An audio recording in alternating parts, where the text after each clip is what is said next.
Hello. Okay, today, this is apartment living, and so we have the landscapers out that way, and we have some construction happening on something out this way. And my neighbors have been banging on the wall. So, not like they're just like hanging a painting or something, I think.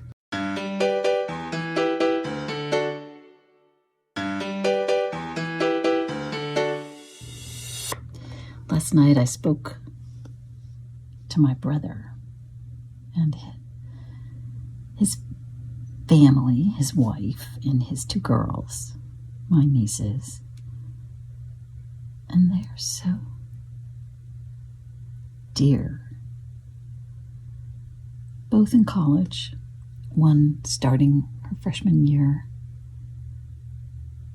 and she can't go to the campus in beautiful Santa Barbara. So she's going to be taking her classes from home online. And there's part of me, I've seen these articles, it's a tragedy. They don't get to graduate together, or they don't get to go to college in person. And there's a part of me that's like, oh yeah, that is too bad. And then there's part like, well, buck up, people. You got a great education. I didn't go to my graduation. There always seems to be this, empathy. Empathy's great, but then there's this other side of, how coddled are you? Which is, I don't know that that's ever useful, but it occurs to me sometimes. So I guess that's the epitome of,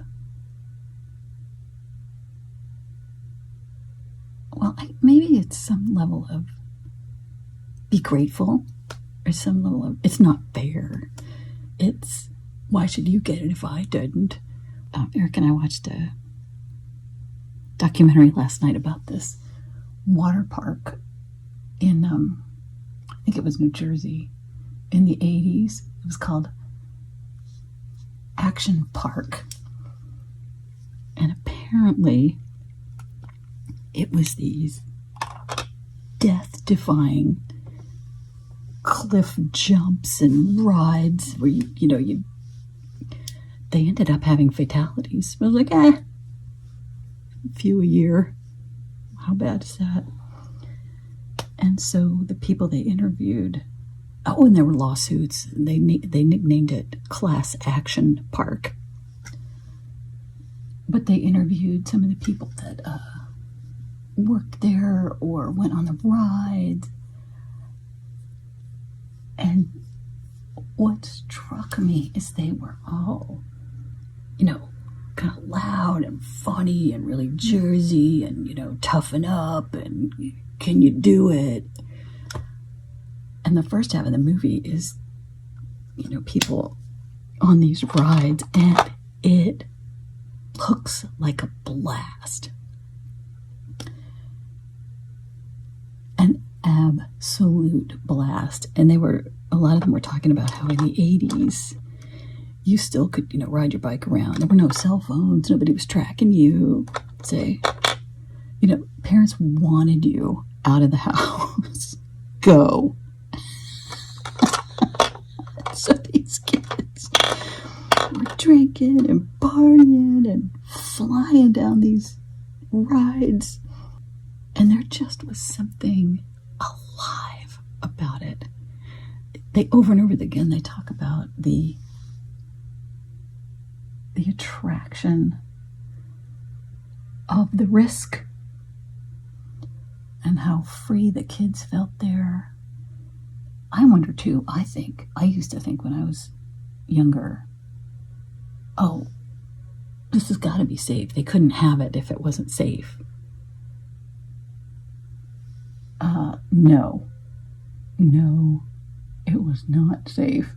So it reminds me of this idea of being protected protected and having the perfect experience versus like exposure to danger, which is fun.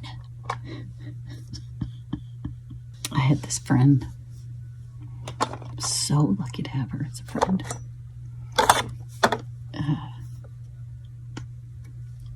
She was beautiful.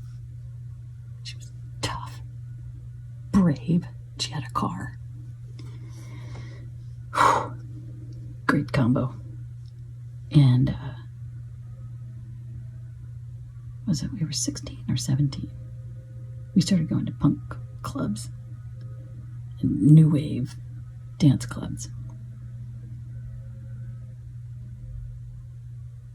Never told the parents.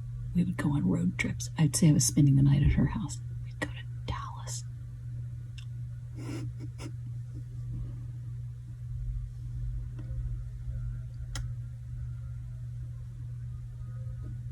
I don't think I can say any more.